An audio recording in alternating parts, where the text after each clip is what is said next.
as opposed to, see, most people, this action right here, that creates 180 degrees of separation. I'm not moving my feet, I'm not moving my hips, I'm not moving my shoulders. But once what looks like most, if I've got 180 degree action of the club and the club and shaft working like. Don't let that club get over that way. You do this. Yeah, like this and like that. Yes. Now look here. If you do this with it, your hands get into a negative position. That's used. Here it's cocked, and here it's uncocked, and now it's cocking up the other side. But if you turn this thing like this, you get into a position where your hand is used. But if you do this and do that, you're getting advantage of the cock of the hands. But from the pure separation of moving a golf club 180 degrees, is most people, they move it about probably 80, and they make the rest of it up with their body. Head. But if you blend the two actions together, the pivot, which he's gone into great detail about showing how the muscles and stuff work, it's a very simple, it doesn't require a lot of effort. But see, when you get up here, because of the elevation of the infraspinatus and the full arm, the blade is on that plane, understand? And most other people is on that plane. Hang it down vertically is here. It's ratio to the. Well, you're talking about as opposed to the shaft being there, it's sticking up there like that. No, sir. I'm saying. All right. I'm saying when you bend your right elbow, you're here like this. You bend your right elbow. That changes the angle of that shaft. I mean, not the angle of the shaft. The angle of that blade. That blade here, the angle is that way. It wouldn't be here. Because I have the of this arm, and the full of this arm changes the position a little bit to the side, understand? So as you get to the top, if you look at this, that club shaft is on a horizontal plane right there, but this blade is on the what we call transverse plane. Now this one on the vertical plane is no good. You can't use it there. But, another thing too, applying some of what you were talking about, which makes it real simple, I think, is everybody can relate to, like a vertical plane. Yeah. And if you took and one of the things that we can actually add force to the golf swing because of pure position, if I took I don't have a golf ball with me, but if I took this little object right here, I don't even have to think about it. I can take that thing and go whack with one arm, and it'll go right down the arm line. How would you play pool hitting the ball like this? You can't play pool. The angle of approach is the angle of separation. You go in at 180, comes off 100, go at 30, comes off at 30, go at 60, come off 60.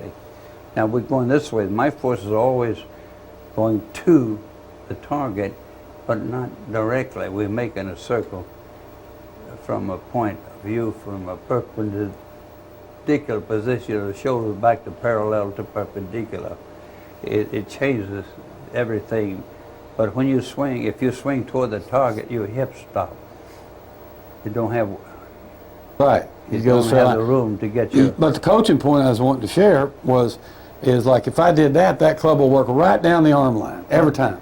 And if I did it with the other hand, don't even have to think about it, it'll go right down the vertical line. And if I put both hands on it, I don't even have to think about it. It'll go right between both wrists and right between both elbows, right straight down, and you get what we call a two-arm force. Well, in the golf swing, if I took that vertical line and we put it now with our, let's just call this our plane line, right like that, that line there is, see, if I get above that plane, then what 90% of the golfers do is they try to pull it down with their left because they can't use the right because the club's out of position. But if I took it back up to the top right here, see now, what have I done? I've put the club between both wrists, between both elbows, and I can use a two-arm force to go out to the ball, which is enhanced by the pivot action. Now we are swinging to the side. See, you're actually swinging the thing. My make circle behind me as I am in front of everybody, making all this circle in front. All the modern teachers are teaching down motion in front of the chest. Boom, my arms have made a 90-degree transition on the what we call the lower half of the circle. instead of working around over the North Pole. But you're down. right here, but now your body is actually swinging Yeah. along with the unfolding of the right arm. Yeah, if it didn't move, it's out of sync.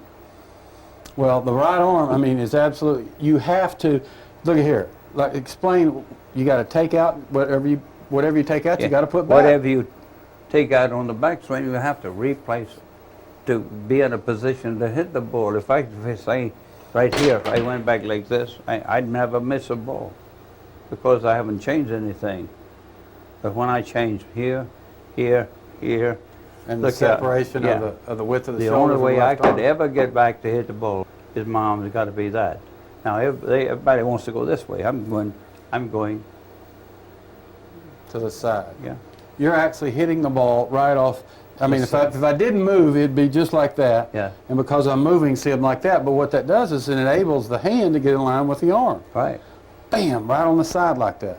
Yeah. Now, when we talk about you know, putting back in, I think it's a major coaching point to explain. I mean, there's literally hundreds of muscles firing and unfiring. That's why we're going to the prime, you see.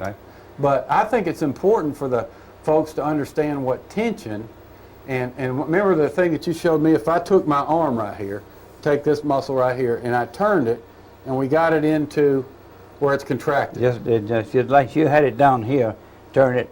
You don't have to do anything. The antagonistic will return to the state of rest. But that's a major coaching point. But see, if I just, like you say, if I let it go to a state of rest, it'll return back to there more correct, more efficiently than ever trying to add anything to it. And faster. But if you try to, now think of that happening in a multiple effect, literally 200, 300, 400 muscles that are, you know, shortening, and I thought you had a beautiful way of saying it, is, you know, you swing the golf club into tension, which muscles would be contracted, and then you allow them to swing out of tension. Yeah, come back to a state of rest. And it does that by you got an agonistic motion at the start of the swing. Then to come out of that agonistic motion, you have to relax that power muscle, and the antagonist motion takes over and returns to a state of rest. Now the period between the coming from a start. Okay, you know, let's do that. Okay, you have right now. Okay, I'm in a state of rest. This is action, understand? Right. Now you're up here like this. Now for that to come back, you have to relax these muscles that brought that hand back. Okay? Right. And now this is shortening, and this is lengthening. The ones that lengthen is called the antagonistic or protagonistic. That muscle takes over as soon as you relax that. And it goes back so perfectly, it's amazing.